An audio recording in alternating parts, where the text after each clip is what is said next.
Saya waktu mengawaki Nanggala pun pernah mengalami hal yang serupa namanya blackout. Tadi saya lupa menjelaskan. Apakah si blackout itu? Ada beberapa macam penyebab. Tapi yang pernah saya alami adalah itu jam 12 malam. Jam 12 malam. Blackout, saya sedang istirahat di lantai 3. Maksudnya lantai 3 itu karena tempatnya tidurnya adalah begini-begini, saya yang nomor 3. Saya langsung lompat. Saat itu posisinya adalah, andai kata ini depan, haluan, ini buritan, maka pada saat blackout itu berarti tidak ada tegangan. Sama sekali nggak ada tegangan, semua mati. Dan hanya lampu emergensi yang menyala di dalamnya. Posisinya adalah yang belakang ini langsung turun.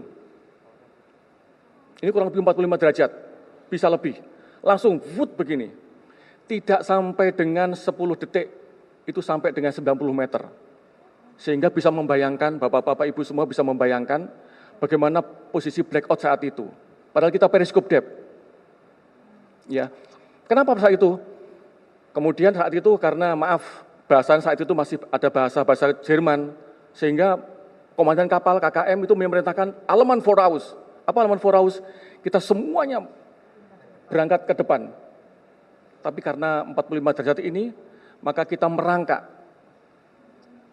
Di lorong itu kita merangkak, ini mohon maaf, ini saya masih merinding semua karena saya mengalaminya, merangkak, megang itu, pintu-pintu itu sampai ke depan.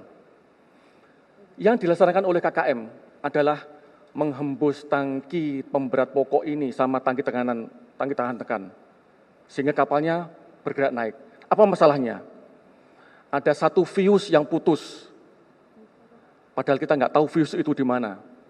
Tapi karena kecanggihan KKM kami saat itu, pada saat itu, sekarang Laksamana Muda Purnawirawan, Mas Suri SK, langsung bisa ketahuan, langsung bisa diperbaiki. Alhamdulillah saat itu. Jadi itulah situasinya kalau blackout masuk ke dalam. Nah sekarang ini, kalau kita kena internal wave, maka itu adalah keadaan alam. Keadaan alam berarti kalau sudah terbawa sama arus, begini, apa yang dapat kita laksanakan? Nggak ada yang mampu tuh bisa untuk menggunakan keselamatan apapun, nggak bisa. Ingat, dayanya adalah 2 juta sampai dengan 4 juta kubik. Mampukah untuk melawan itu? Mampukah? Kalau begini, bagaimana posisi personilnya kita? Apakah dia masih tempatnya masing-masing? Ingat saat itu mereka masih terjaga semua. Jam 3.30 itu posisi mereka masih di pos tempur masing-masing. Maaf ini sangat saya menggebu-gebu karena saya merasakan bagaimana saya nggak mau istilah anak buah saya digini-ginikan karena kesalahan mereka tidak mau saya. Ingat 3.30 mereka masih di pos tempurnya masing-masing karena kapalnya masih posisi persiapan menyelam untuk penembakan. Belum nembak kapalnya, belum nembak. Jadi masih di posisinya masing-masing. Dia masih di tempat ruang torpedo, dia masih di tempatnya di PIT-nya, pos tempurnya, masih di kemudinya, di ruang mesin. Kalau dia sudah bergerak begini, bagaimana posisi anak-anak ini? Gelundung semua, Pak. Gelundung semua, semuanya pasti akan terbawa sini. Cepatkah untuk bisa melaksanakan? Saat itu kalau mesin dia menghembus TPP atau menghembus tangki tahan tekan, sampai seberapa kuat untuk menahan internal solitary wave ini yang diakibatkan? Segitu besarnya.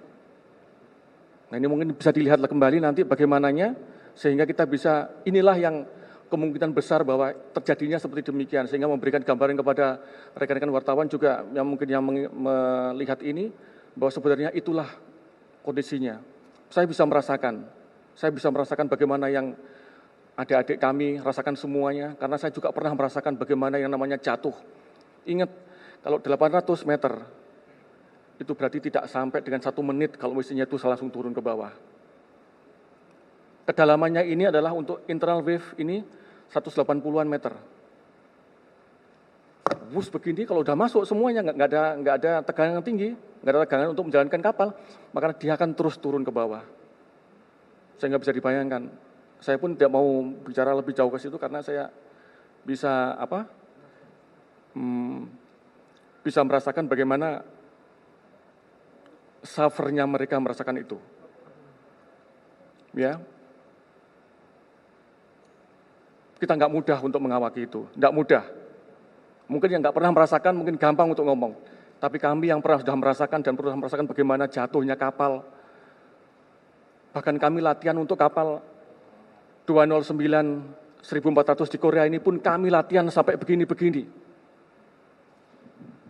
Kami tahu bagaimana untuk melatihkan itu. Jadi tambahan saya demikian. Maaf saya karena mau terbawa perasaan, saya nggak mengada-ada, memang inilah kenyataan yang sebenarnya. Terima kasih. Oke ya, dari TV ya.